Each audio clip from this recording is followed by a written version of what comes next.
C'est là? Voilà, c'est ça le tsunami. Et vous trouvez plus de trucs? Bien sûr, parce que tout ce qui vient de plus haut tombe ici. Et à cause du courant, personne ne s'y jette. Prête-moi tes bottes. Mets-toi là-bas, il n'y a pas de verre.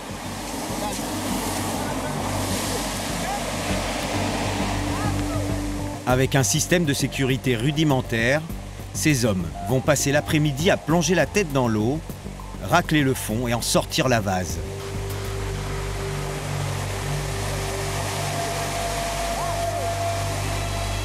En quelques minutes, ils vont trouver ce qu'ils cherchent. Et le moins que l'on puisse dire, c'est qu'ils ont l'œil. C'est quoi ça? C'est des bijoux. Et ça, c'est un morceau de dent en or.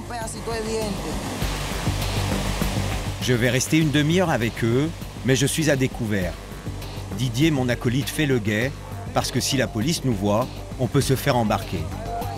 Nous allons décider de partir, nous avons tout ce qu'il nous faut, à un détail près. Mets-moi de l'eau dans la bouteille, s'il te plaît.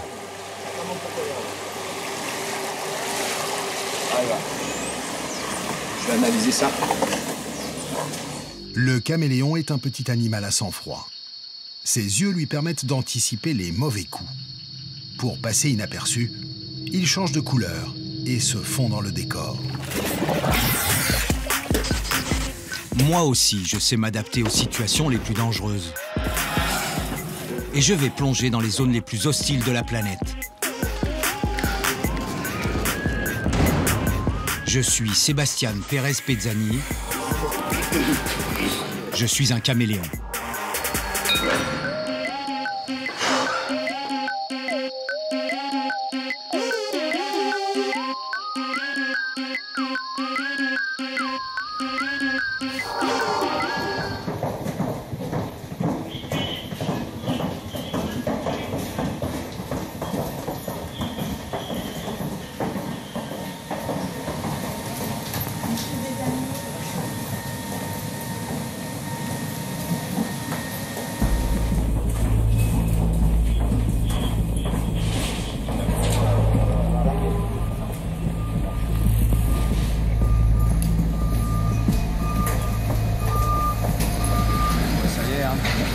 Bonjour.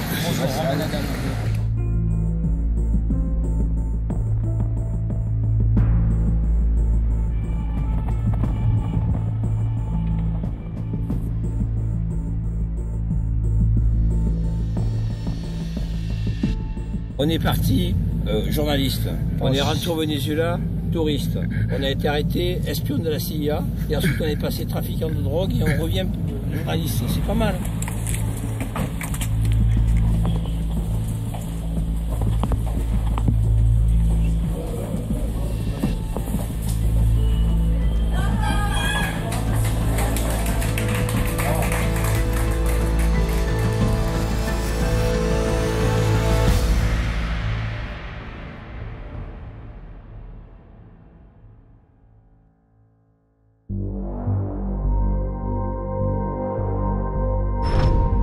Nous sommes arrivés le 4 avril à Caracas. Ce film raconte les 8 jours qui ont précédé notre arrestation.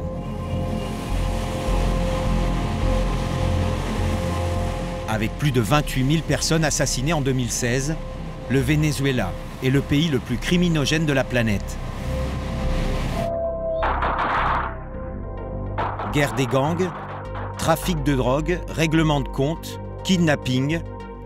La mort est ici à tous les coins de rue. La violencia en ese país parece apoderarse de su sociedad en una espiral sin fin. Pour combattre le crime, l'administration la plus corrompue du monde. Au Venezuela, 95% des assassinats restent impunis. Assis sur les plus grandes réserves de pétrole au monde, le pays était il y a 15 ans le plus riche du continent. Mais faute d'avoir su diversifier son économie, il se retrouve depuis 2014 et la chute du prix du baril au premier rang mondial de l'indice de misère. Pénurie alimentaire, pénurie de médicaments, inflation proche des 1000%, c'en est trop pour une population au bord de la rupture. La frustración de los compradores desesperados por llevar alimentos a su hogar. J'ai 7 jours pour rencontrer ceux qui se battent au quotidien et tentent de s'en sortir par tous les moyens. Comme Nelson, qui plonge dans les égouts pour gagner sa vie. Je vais rentrer discrètement dans un hôpital surveillé par les milices du gouvernement et croiser des médecins en colère.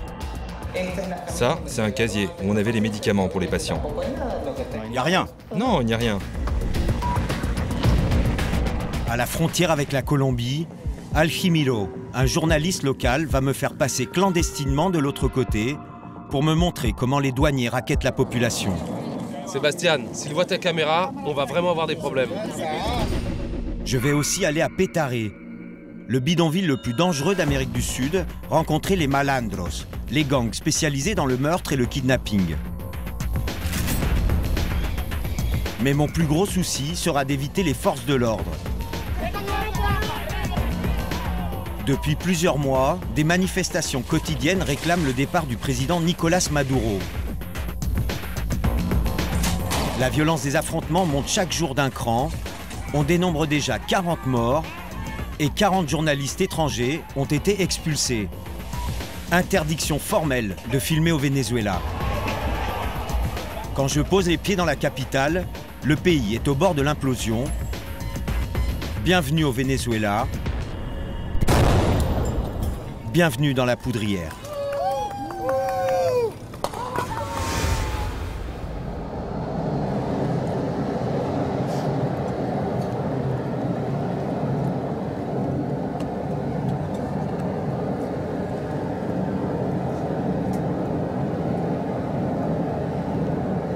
Alors là, ça va être très compliqué à filmer.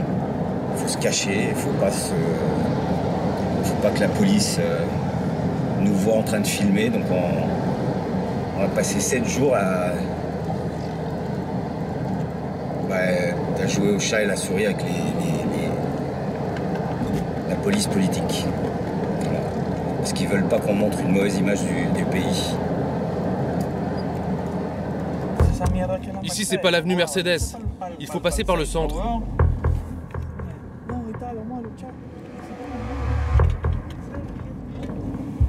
Non, ne bouge pas. Reste là. Voilà.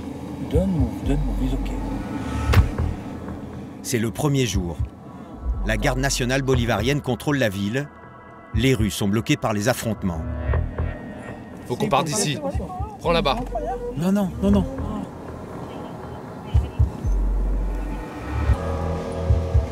Se déplacer à pied présente un avantage. J'ai plus de mobilité pour éviter les contrôles de police.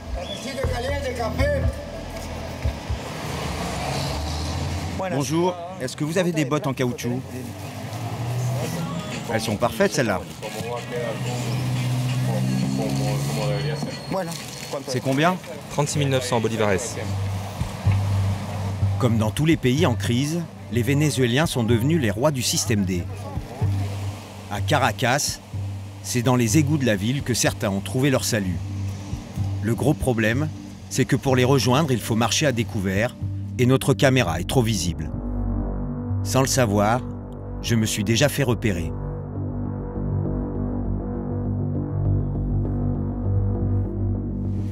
Au Venezuela, quand quelqu'un vous aborde spontanément, il faut se méfier. Surtout si la personne vous suit depuis une centaine de mètres. Ils trouvent de l'or des fois, tu le savais? De l'or? Pas souvent alors, quand ils sont chanceux. Exactement, de la chance. Sinon c'est du cuivre, un peu de tout. Ouais, ils trouvent des armes aussi. Des armes? Ce que je redoute le plus, des kidnappeurs ou des agents de l'État. Et lui, il pourrait même être les deux à la fois. Sérieux? Oui. Parce qu'il les jette comme ça? Oui, exactement. Et ça se vend bien une arme? Ouais. Je m'en tire avec une blague, mais il ne fait pas bon rester ici. Il y a trop de monde autour de nous.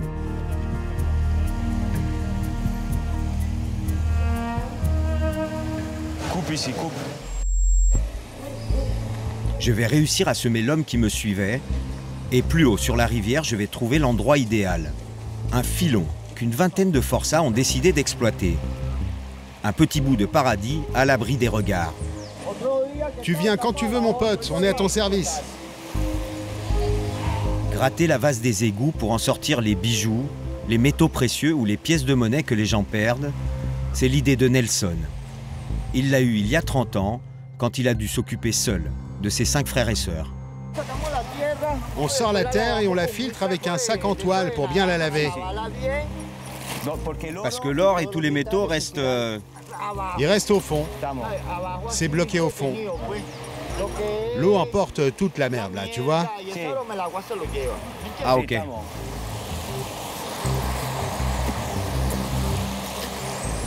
Il y a de l'or, là? Ouais, viens voir. Ça, c'est de l'or? Ah ouais, et ça? Ça, c'est des bijoux. Et après, vous les vendez sur le marché? Oui. Ça, c'est de l'or. Et ça, c'est de l'argent. Le gramme d'or vaut 100 000 bolivares. Maintenant, avec la crise, vous êtes plus nombreux? Oui. Avant, il y avait presque personne. Et t'as toujours gagné ta vie comme ça? Oui. Oui, évidemment. J'ai ma maison et j'ai nourri ma famille grâce à ça.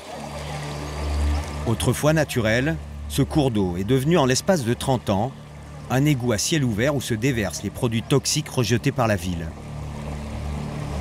Sans compter que chaque jour, il peut y avoir une mauvaise surprise. On trouve de tout ici. Même des corps de gens assassinés. Et ils passent en flottant. Et vous faites quoi? Vous les laissez flotter?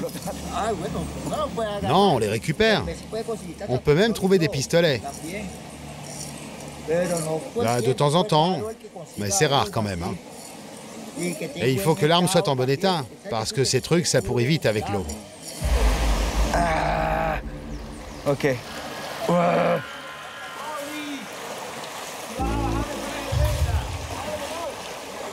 Aujourd'hui, Nelson et ses potes ont un problème. Les produits déversés en amont rendent les eaux trop sombres pour travailler. Il est 15 h et ils n'ont trouvé que des miettes. Alors ils ont décidé d'aller sur un meilleur spot. Un endroit un peu particulier. C'est quoi le tsunami? C'est comme ça qu'on appelle la cascade. Quoi la cascade? Ouais, on l'appelle comme ça parce qu'il y a beaucoup de pression. Et il est après le tunnel? Ouais, plus bas. Bon, on y va?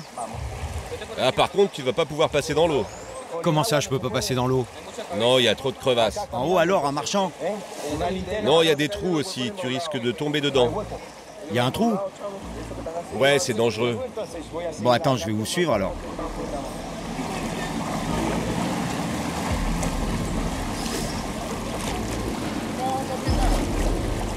À l'entrée du tunnel qui nous mène au tsunami, le courant est de plus en plus fort. Avec mes bottes en caoutchouc, j'espérais ne pas entrer en contact avec l'eau, mais c'est raté. Et puis, une fois à l'intérieur, il y a quelque chose qui fait mal. Ça pue! L'odeur acide attaque mes poumons. Mes pieds s'enfoncent à chaque crevasse. La visibilité se réduit à nos lampes torches. Je vais glisser et manquer de tomber une dizaine de fois. Fais attention, il y a un trou. Ce sont les 500 mètres les plus longs de ma vie. Pour ces chercheurs d'or, le tsunami, c'est la caverne d'Ali Baba.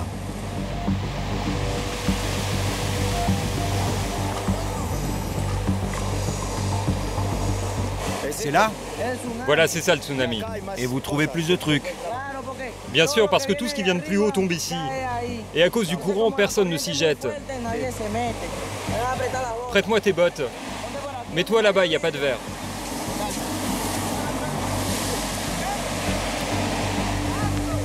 Avec un système de sécurité rudimentaire, ces hommes vont passer l'après-midi à plonger la tête dans l'eau, racler le fond et en sortir la vase.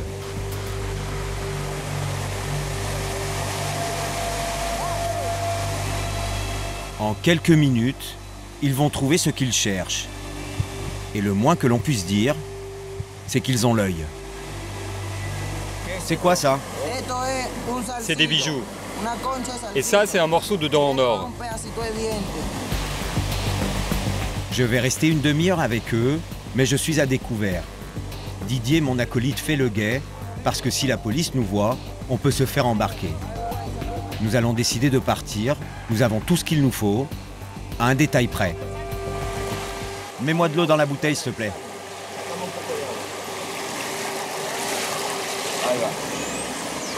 Je vais analyser ça.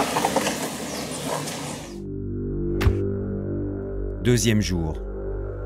Au Venezuela, depuis le début de la crise, 70% de la population n'a qu'un repas par jour. Il n'y a plus rien? C'est fini. Qu'est-ce qui est fini? Le pain. Si la première des priorités, c'est de se nourrir, la deuxième, c'est de ne jamais tomber malade. La quasi-totalité des médicaments sont introuvables et coûtent une fortune au marché noir.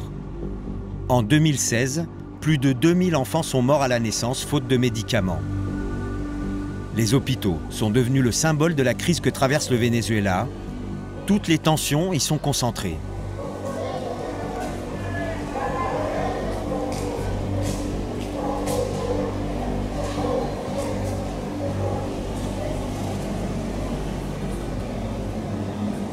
Je mets une petite blouse, parce que les hôpitaux sont surveillés par le gouvernement. En fait, on n'a pas le droit de les filmer. Donc, je suis rentré avec une blouse en loose day.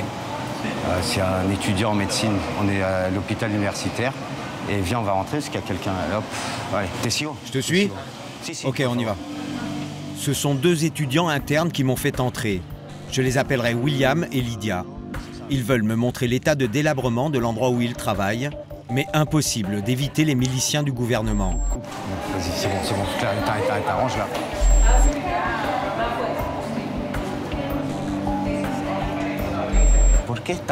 Pourquoi c'est aussi difficile de filmer un hôpital? Comme tu peux le voir, il y a un milicien à chaque escalier et à chaque porte. En général, ils sont ici, dans cet hôpital, je sais pas trop pourquoi.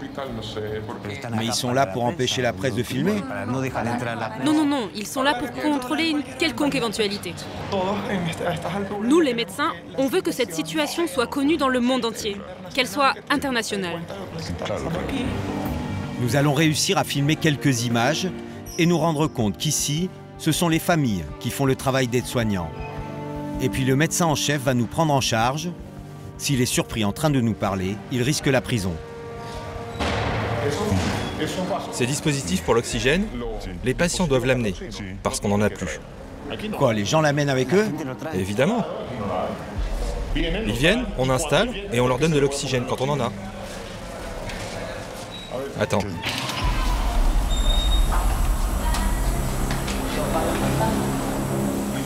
Ah, attends, il y a quelqu'un. Comment ça va? C'est ici qu'il se lave? Bien sûr. T'as vu qu'il se lave dans le lavabo? Et les lits n'ont pas de matelas, par exemple. Les lits pour déplacer les malades. Vous n'avez pas de matelas? Non. Ça, c'est pour que les gens urinent. Ils prennent ce truc, ils vont pisser, et ils le posent ici. Ils ne peuvent pas le laver, parce que le lavabo est cassé.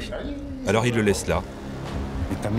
On m'a aussi expliqué que la nourriture montait dans le même ascenseur que les poubelles. C'est un ascenseur rudimentaire. Il est tout cassé. Dans cet ascenseur, on fait passer la nourriture, les poubelles et les morts. Avant, le service de buanderie fonctionnait de manière régulière. Chaque lit avait son drap, son oreiller, sa couverture et même son rideau. Chaque lit. Et ici, à l'hôpital, on ramassait, on lavait et on remettait tout. Si tu regardes, on n'a même pas de quoi laver les serviettes des patients, parce que la plupart du temps, il n'y a pas d'eau. Ça, c'est un casier où on avait les médicaments pour les patients. Il n'y a rien? Non, il n'y a rien. C'est une poubelle. Ah, là, il y a des médicaments. Ça, c'est quand les patients sont en train de mourir. S'ils ont besoin de médicaments d'urgence. C'est les seuls qui nous restent. Le frigo où on garde les médicaments.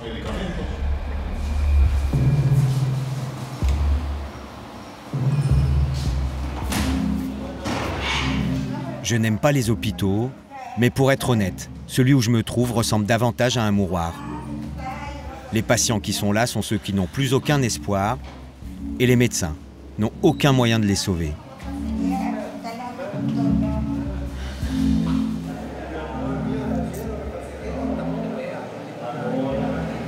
Ce qui est assez étonnant, c'est que dans tous les hôpitaux, ils ont des odeurs, normalement. Un truc de désinfecter, une espèce d'odeur de médicaments, et là, il n'y en a pas. Il n'y a pas d'odeur. Pour sortir discrètement de l'hôpital, j'ai dû attendre la tombée de la nuit.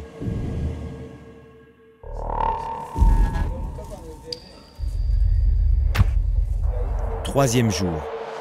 Depuis mon arrivée, je tente d'entrer en contact avec un gang responsable de plusieurs kidnappings. C'est l'un des seuls business qui marche dans ce pays en crise. Un contact m'a dit d'attendre à la station de mototaxi de la mairie. Ce sont les seuls à pouvoir m'amener dans les bidonvilles. En même temps, c'est normal, ils sont nés là-bas.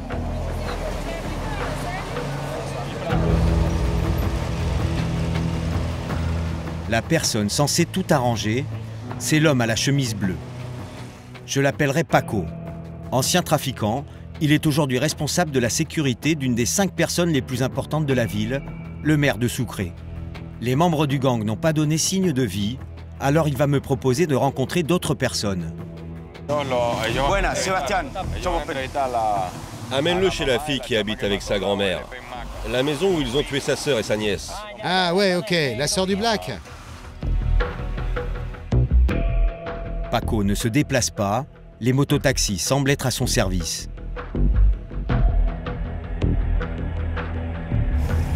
Direction le plus grand bidonville d'Amérique du Sud, 1 million d'habitants. Il est situé sur les collines de la ville et personne n'y entre sans l'autorisation de ceux qui le contrôlent, les malandros. À Petare, il y a 10 crimes par jour.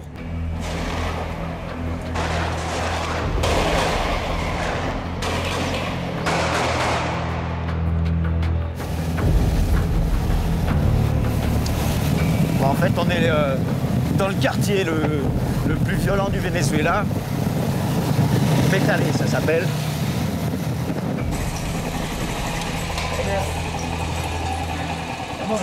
Eh, viens ici, s'il te plaît. Ça, ce sont des journalistes français. Ils sont envoyés par la compagnie. La compagnie, je ne sais pas du tout ce que c'est, mais visiblement, à son évocation, le visage des gens change. Bueno, entro. Permiso. Hola. ¿Cómo estás? Bien. Hola, señora. ¿Cómo está? ¿Todo bien? Muchas gracias por recibirme. La vie de la famille de Yusbelis Alvarez a basculé le 16 novembre 2016. Chez elle, ce matin-là, tout le monde s'apprête à partir au travail. Il est 6 heures. Le moment choisi par les forces spéciales pour lancer une opération antidrogue. Problème, les autorités connaissent mal la zone, c'est l'une des plus dangereuses du pays. Ils pensent entrer dans une maison de trafiquants, mais c'est chez Yusbelis qu'ils font irruption. En 15 secondes, 30 balles sont tirées. Ma nièce a reçu une balle ici et une ici. Et elle est morte? Oui, elle est morte. Ok. Et ma sœur en a reçu de l'épaule jusqu'en bas de sa jambe. Mais plusieurs balles? Beaucoup, oui. Papa, ça tirait de partout. Il y a des impacts dehors. Comme tu peux voir, il y a un escalier et eux étaient placés là. Attends, tu peux te mettre par là. Ici, il y a le balcon de ma sœur. C'était sa petite chambre là. Quand on est passé chez elle dans sa maison... Boum, ils ont tiré. Ouais, et ma sœur et ma nièce étaient déjà par terre, en train de mourir. Quand ils sont arrivés, ils ne savaient même pas où ils étaient. À la morgue, ma sœur était déjà morte. Je leur ai demandé d'enlever leur cagoule. À aucun moment ils l'ont fait. Ils ne voulaient pas montrer leur visage. Ils ont emporté toutes mes affaires, les vêtements de ma sœur, ses chaussures. Ils ne nous ont rien laissé. Une fois qu'ils ont tout pris, ils ont pris le matelas. Ils ont tout nettoyé, comme s'il ne s'était rien passé. Et après, ils ont payé tout le reste.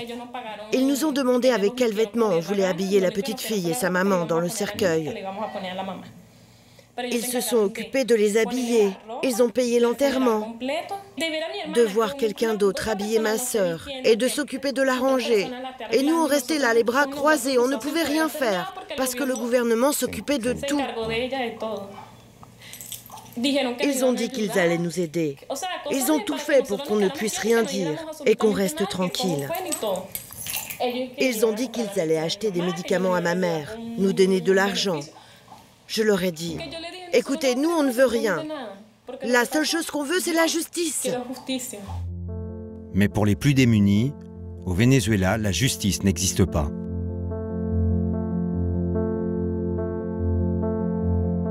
Combien tu gagnes par mois? Le salaire minimum. C'est quoi le salaire minimum? Moi, je suis payé 8000 bolivares par semaine. 8000 bolivares? C'est 3 $. Non, Seb, c'est pas 3 $, c'est 2,50 $. 3,50 $? Non, 2,50 $. 2,50 $ par semaine? Oui, oui.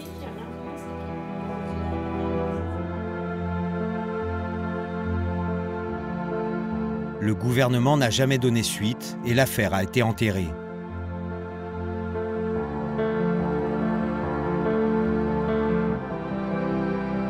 La maman de Yus Bellis n'a jamais eu ses médicaments.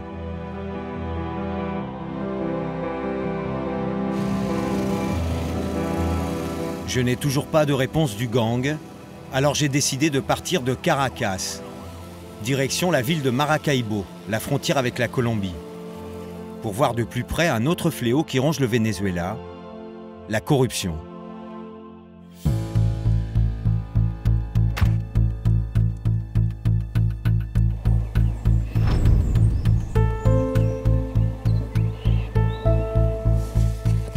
Cinquième jour. Dès le lever du soleil, je suis parti préparer une excursion. En 2013, un dollar américain valait 5 bolivares. Aujourd'hui, il en vaut 6000. Voilà, bah c'est 50 $. 10, 20, 30, 40, 70, 80, 90, 100. Voilà. Ça, c'est pour soudoyer les douaniers, pour pouvoir passer. J'ai décidé de passer en Colombie clandestinement et d'y aller sans mon caméraman pour être le plus discret possible. C'est Antonio, un taxi local, qui va me guider. Depuis une vingtaine d'années, le pétrole est quasiment gratuit pour les Vénézuéliens. Une idée de l'ancien président Hugo Chavez qui voulait redistribuer les richesses du pays. 1 litre d'essence acheté au Venezuela se revend 3200 fois plus cher en Colombie. Résultat, le trafic d'essence est devenu le principal commerce de la région. Un marché plus rentable que celui de la drogue et qui est devenu l'exclusivité des mafias locales. La technique est simple, il suffit de remplir son réservoir côté vénézuélien et de le vider côté colombien.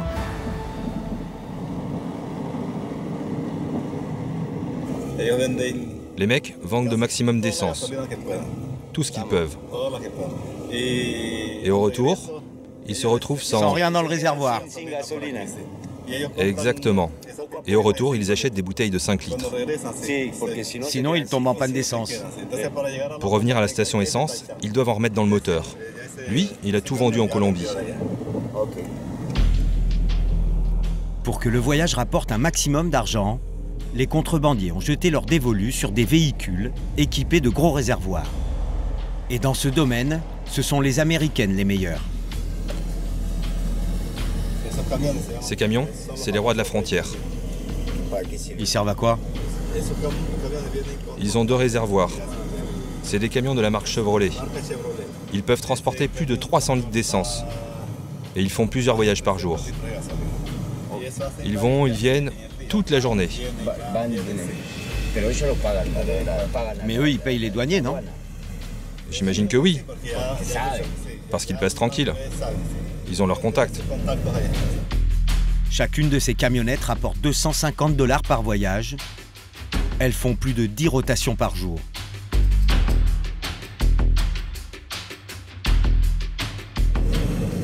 Et ils ne font jamais la queue. Je ne sais pas comment ils font, mais ils n'attendent pas. Bah, ils payent. Ouais, ils sortent de la file et ils doublent tout le monde.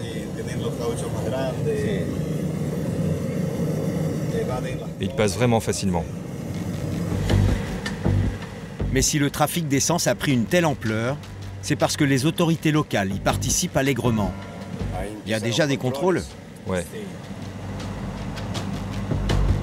30 km avant la frontière, le premier barrage. Il y en aura une dizaine, et à chaque fois, c'est le même manège. Tous ceux qui sont chargés d'essence arrosent les policiers de la GNB, la garde nationale bolivarienne. La camionnette est passée. Ouais, bien sûr. Aucune inquiétude pour les trafiquants qui peuvent opérer sans même se cacher. Si on paye, on passe, c'est la devise de la frontière. Et comme il n'y a pas de petits profits, la GNB raquette aussi ceux qui traversent avec des marchandises, dans les deux sens.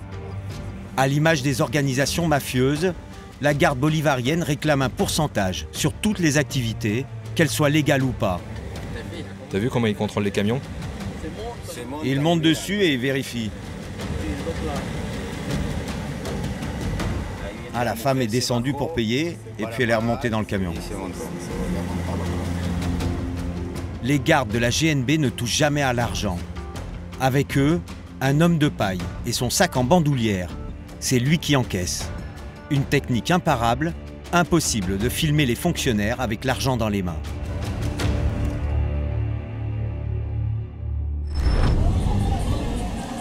Guerrero. Nous sommes à 12 km de la frontière. Mon taxi a refusé d'aller plus loin. Je vais monter dans un de ces camions là qui est derrière. Je vais passer la frontière de manière clandestine avec tous les produits. On va voir ce qu'on a et on va le partager. Alejimiro nous a rejoints. C'est un journaliste local, il connaît la frontière comme sa poche. Il va m'aider à passer en Colombie pour que je puisse filmer le système de raquettes mis en place par la GNB. Qu'est-ce qui peut nous arriver? Vas-y, explique-lui. Alors ils peuvent nous voler, il y a des délinquants sur la route, des gens qui raquettent. C'est pour ça qu'on a séparé l'argent? Ouais. Moi j'ai combien? 10 000? Toi t'as 10 000, moi j'ai 50 000. Mais nous, on va pas se séparer. Non, l'idée c'est que s'ils te volent toi, ils ne prendront pas les 100 000. Qui va me voler? La police? Il y a la police, les gangs armés, la guérilla, il y a de tout. Ils vont pas nous tuer? Bah, on va voir ce qui va se passer. Lui, c'est Jefferson, mon fixeur. C'est lui qui, depuis le début, me trouve les contacts au Venezuela. Et en ce moment, il est encore plus inquiet que moi. Là où nous allons, c'est le territoire des gangs, une zone de non-droit. Et le téléphone, il te le vole? Évidemment.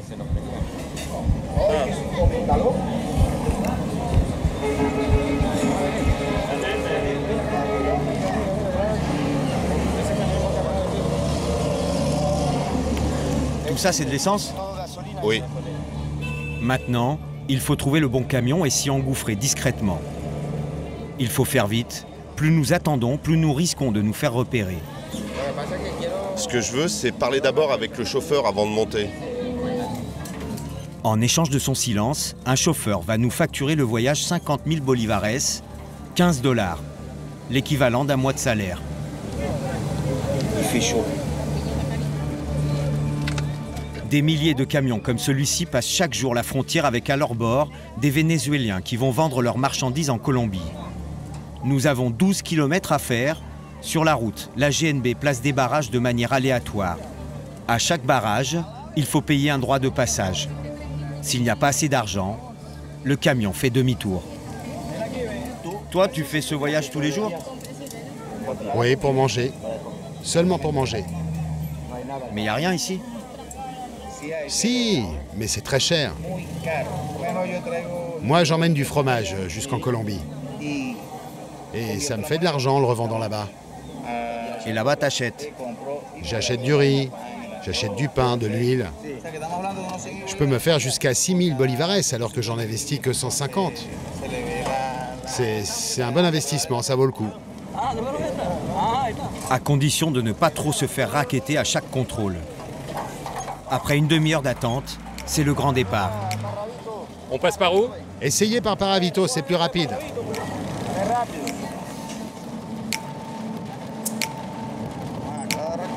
Il me faut la participation pour les gardes. Passez-moi l'argent pour les gardes. Tout ce que vous avez collecté.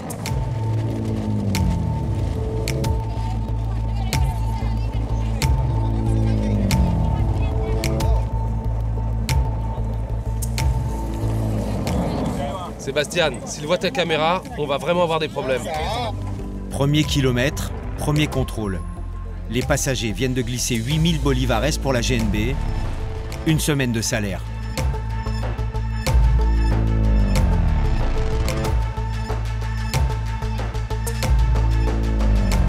Il y a une règle que je vais apprendre en voyageant dans ce camion. Plus on s'approche de la frontière, plus c'est cher.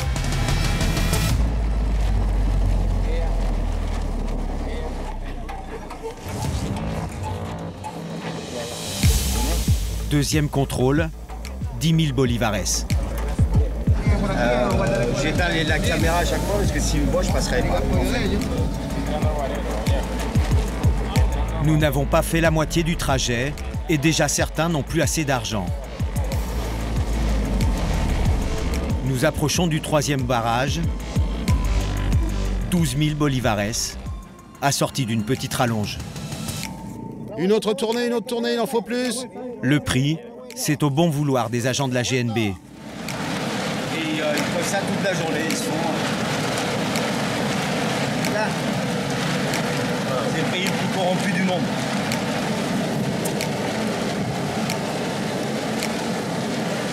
Alors là, on vient de tourner, on vient de... On prend par les petites routes, on va éviter la frontière. Mais sur les petites routes aussi, la GNB nous attend. Putain, ils sont là. Il en faut plus. Là, il y a 300. Il manque 1800. Allez, dépêchez-vous. Dépêchez-vous.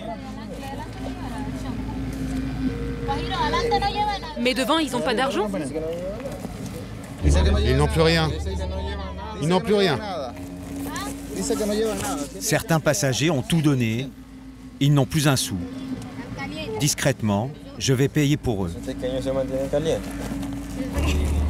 On n'est pas encore arrivé. Hein. À cette heure, ils sont durs. C'est dingue. Ils sont incroyables. C'est des vautours. Allez!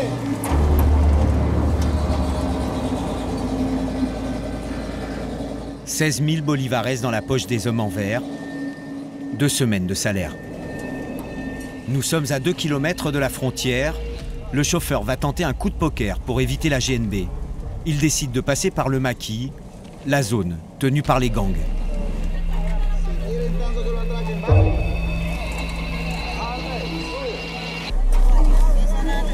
Il peut se passer quoi ici? Des vols. On va se faire voler. C'est leur zone ici. C'est leur territoire.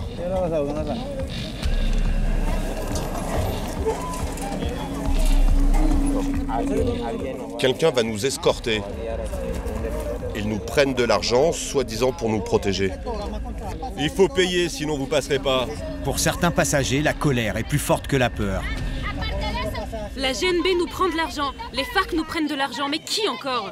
Vous croyez que je chie de l'argent, sans déconner? Alors là, on est bloqué parce qu'il n'y a plus d'argent du tout. Donc ils demandent encore un péage et plus personne n'a d'argent. Nous sommes trop près de la frontière pour faire marche arrière. Nous allons nous en tirer en lâchant une partie de la marchandise.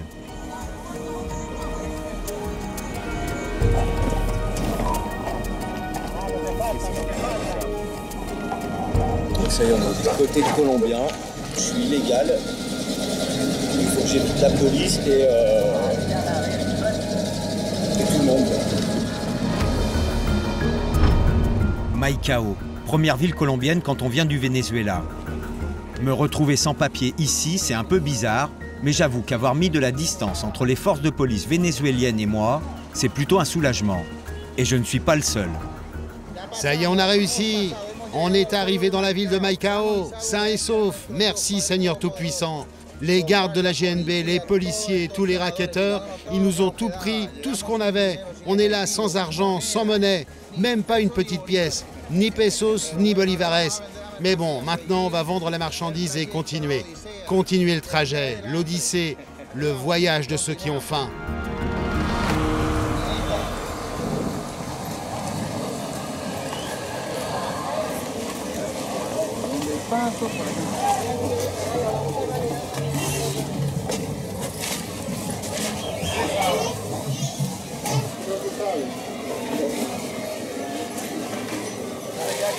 Qu'est-ce que tu vas acheter aujourd'hui?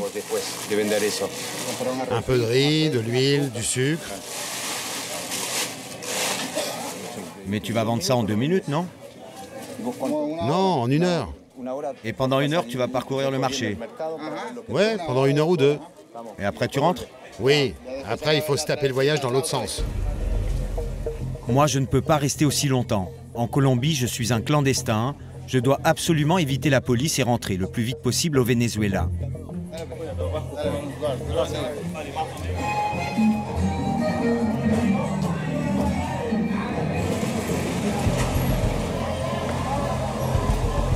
La solution du retour, c'est Alquimiro qui va me la donner. Alquimiro est un Indien Wayuu, et les Wayuu vivent depuis des siècles dans cette zone, à cheval entre les 2 pays. Ils sont les seuls à pouvoir passer la frontière sans passeport. Un de ses cousins est contrebandier, c'est lui qui va nous faire rentrer discrètement au Venezuela. C'est bien la police. J'ai des flics qui me regardent, je voulais filmer absolument la voiture à laquelle je suis en train de monter. Et c'est en langue Wayuu qu'il va me donner les consignes. T'es muet, tu te tais. Tu dis Necha. Necha en Wayuu, ça veut dire rien. Je ne dis rien, je suis muet. Sur le trajet, ils vont parler dans leur langue. Je ne vais rien comprendre, et tant mieux. En 1 demi-heure, nous allons retourner au Venezuela sans rencontrer aucun barrage.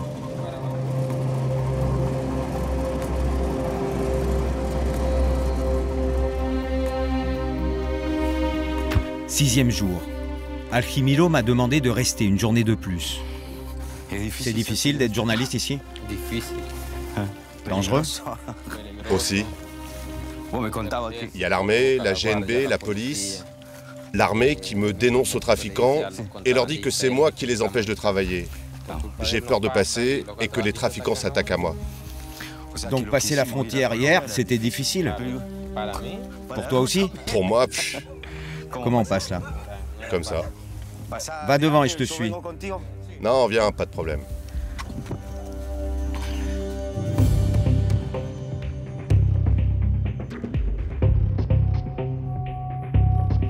Depuis plus de 5 ans, Alquimiro se bat tous les jours contre la corruption des autorités et contre les mafias qui ont imposé leurs lois sur le territoire Wayuu. Et ça lui coûte cher. Une ONG l'a placé en 7e position des journalistes les plus persécutés du pays. Son cheval de bataille, la famine, qui tue chaque jour des membres de sa communauté.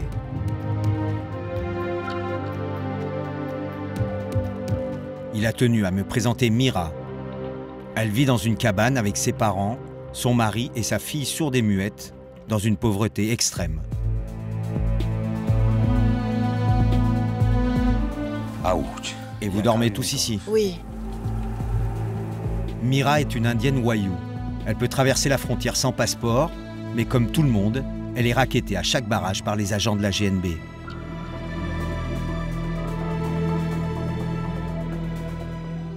En ce moment, il y a un garde bien salaud qui se poste à chaque fois vers le pont. Il y est souvent. Pas tout le temps, mais souvent. Qu'est-ce que tu fais ici? Descends, descends de ce camion, il dit. J'ai seulement un peu de riz et une pâte qu'on m'a offert parce que j'avais faim et un demi-litre d'huile. Mais j'ai dû attendre pendant plusieurs heures et il m'a pris la moitié de la nourriture. Ils me font descendre et ils me contrôlent à chaque fois. Je ne comprends pas pourquoi ils laissent passer tous ces camions. Ce n'est qu'une histoire d'argent. Quand tu ramènes des aliments de Colombie, même si ce n'est pas beaucoup, les gardes te raquettent. Il faut que t'en laisses. Si t'en as 4, ils t'en prennent 2, ou alors tu payes. Parce que si tu payes, tu passes.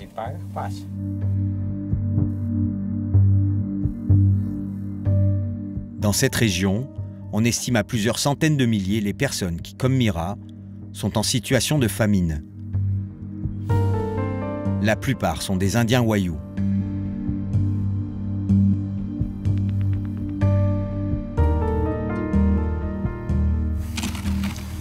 Et ici, c'est la cuisine? Oui. Dans la cuisine de Mira, des ustensiles qui ne servent plus depuis des années. Son repas quotidien, un bol de maïs pour 5 personnes. Ça, c'est votre repas? Ça, c'est la chicha. C'est notre dîner. Je le mets dans l'eau pour le ramollir. Comme ça, je peux le moudre. J'ai une cousine qui a un moulin. Et c'est la seule chose que vous mangez? Ça, oui. Des fois, on mange du riz quand on se réunit. Mais le kilo de riz est à 4000 bolivares. Le maïs à 1500.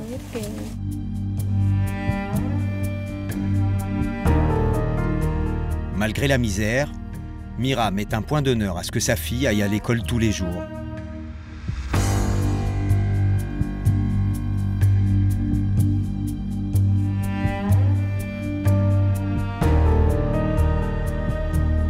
J'avais 2 filles, mais j'ai perdu la dernière. De quoi elle est morte?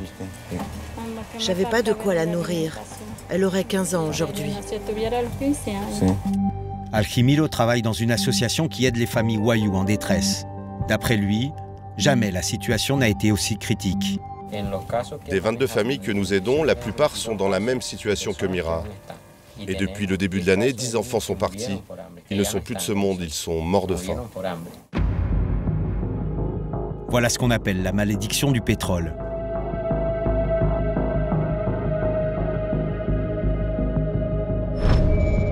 C'est le 7e jour. J'ai enfin reçu le feu vert pour rencontrer le gang de kidnappeurs. Le rendez-vous est fixé à Petare.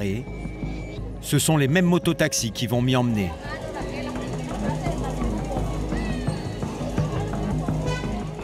Là, il y a le quartier Union, et là, Turumo, et enfin là, c'est Petare. Et c'est encore Paco, l'homme à la chemise bleue qui m'avait fait entrer dans le bidonville quelques jours plus tôt, qui a organisé la rencontre. On va aller en moto jusqu'à Union. De là à là, vous ne pourrez pas filmer. On va rentrer dans la zone la plus dangereuse de Petare. Mais on est où là? Ici. Et on peut filmer jusqu'à... comment ça s'appelle? Barrio Union. Et quand on passe par Turumo, vous éteignez. À cet instant, je me demande si c'est une bonne idée. Les kidnappeurs sont les pires criminels du pays. Ils ont la réputation de tuer quiconque se met sur leur route.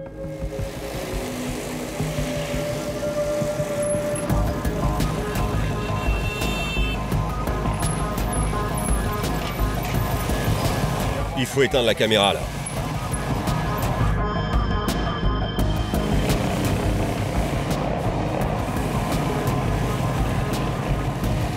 Rentrer à Petare de nuit, c'est la pire des choses à faire. Il me faudrait plusieurs jours pour préparer le terrain, mais je ne les ai pas. Alors me voilà, face à ce qui se fait de pire dans ce pays.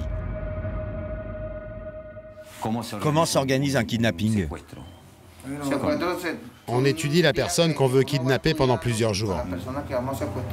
On regarde où elle vit, où elle travaille. Tu surveilles la personne? On est plusieurs à la surveiller. Quand on sent que c'est le bon moment, on prépare tout. On s'y met à plusieurs et on l'emmène, et on l'enferme pour de bon. Il faut vraiment l'étudier, savoir où il a ses habitudes, où il sort avec ses amis, s'il emmène les enfants à l'école. Il faut une bonne base pour préparer le coup. Excuse-moi, mais on t'entend pas avec ce truc. On comprend rien à ce que tu dis. Et on les séquestre. T'as compris? Comment vous savez si quelqu'un a de l'argent sur son compte en banque? Dans ce monde, tout s'achète. Tu comprends? Nous, on achète les informations à ceux qui travaillent dans les banques. Et quand on attaque, c'est qu'on sait tout de la personne. Excuse-moi, mais vos parents, ton père, qu'est-ce qu'il faisait? Moi, mon père, il a été tué. Il a été assassiné? Assassiné quand j'avais 12 ans.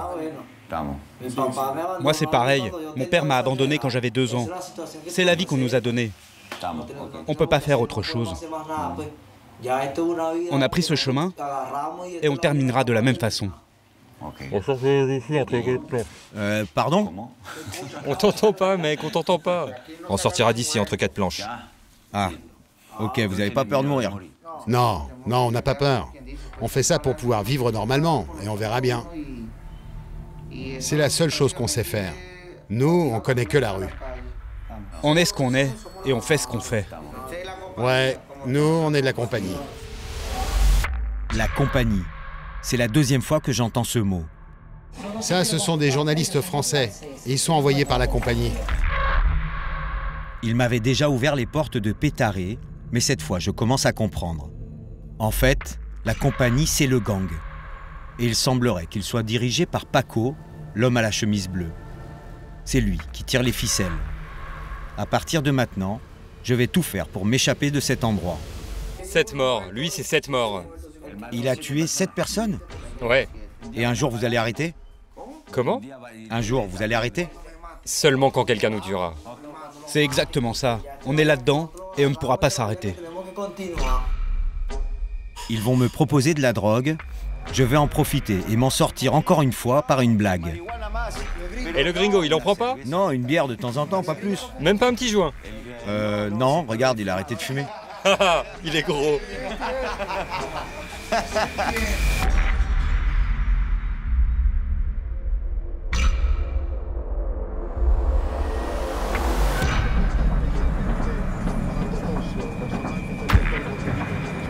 C'est le 8e jour.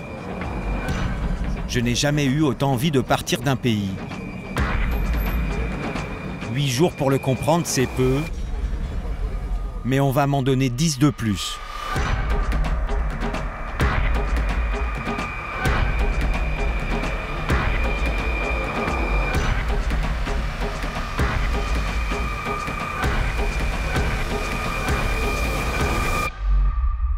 À 15h30, nous sommes interpellés par 4 hommes en civil au moment où nous montons dans l'avion. Les policiers qui vont nous arrêter à l'aéroport connaissaient tout de notre emploi du temps depuis le 3e jour. Ce qu'ils demandent, c'est de regarder les images.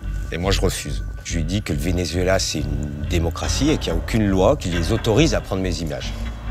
Et donc, moi, je maintiens que je ne montrerai pas mes images et que je vais prendre mon avion. Et à ce moment-là, il y avait des militaires qui sortaient nos bagages.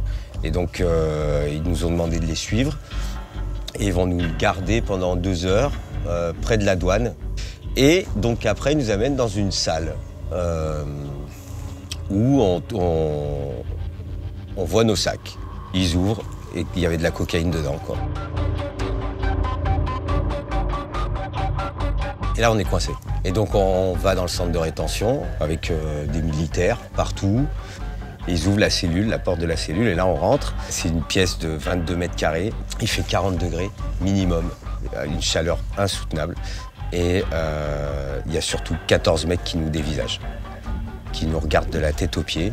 Lui avec sa chemise blanche, on ne sait pas à qui on a affaire. Et on est là, comme des... On dit quoi à ce moment-là? Hola, ¿qué tal?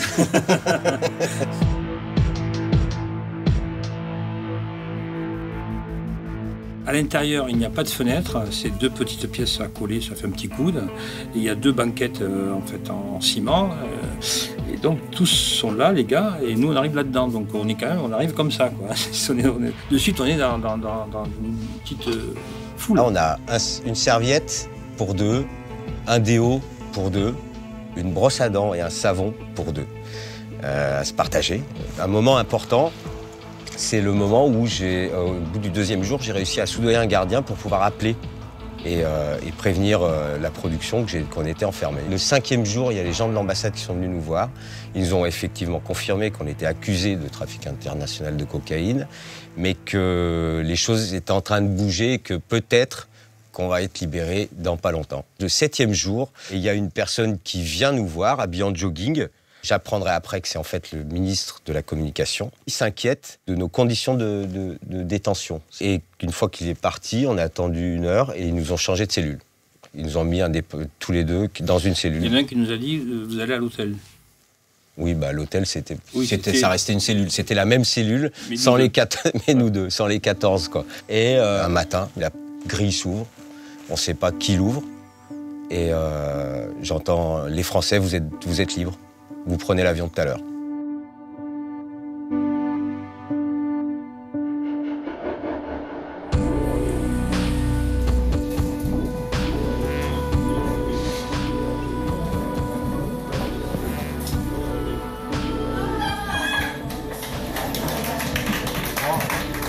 Et donc les choses, après, se sont toutes emboîtées les unes avec les autres.